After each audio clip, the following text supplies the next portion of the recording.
Hey, you guys. I'm going to talk about the book, The Rational Male. And I think people who have read this or at least heard of this book can agree that this is like a controversial content kind of thing.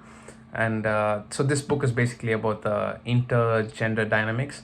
And I don't know to what extent this book is backed up by scientific empirical data, but I think I did look up the author, and he has been like citing some studies, so it seems like it's pretty solid.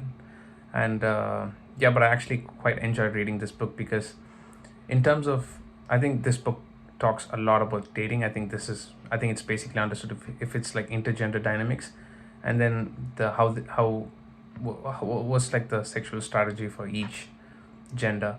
I mean both the genders. So and the one thing that like the one thing that kept me up at night was when he was challenging every single social norm.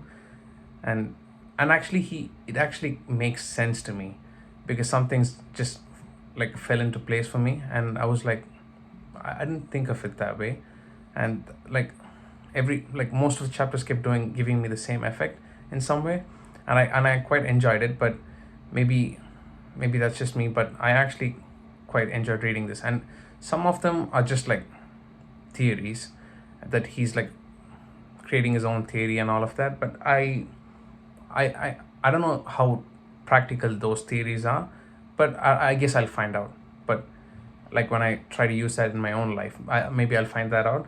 But in terms of some of the data seems solid. I don't know the how authentic the content is, but I guess like I'll find out in the upcoming years. I think even like there's this word called red pill awareness. I think that's like a new manosphere.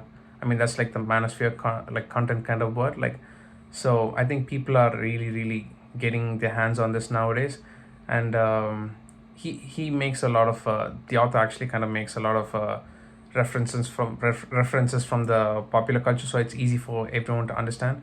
And yeah, it was a good read, and I would suggest guys to read it more than the girls. And it was good. I think it should be helpful for most people. I think if you're struggling with understanding the cues and all of the social cues, and if you have some curiosity about the intergender dynamics, I think you should definitely read this book. And yeah, you might like it and you might not. If I think I think even the author talks about this, like how some people have a really welcoming response to it, and how some people are just like would just not accept this kind of content. And yeah, it's up to the individual, but I quite enjoyed it. So it was a good read. I would highly recommend people to read this book.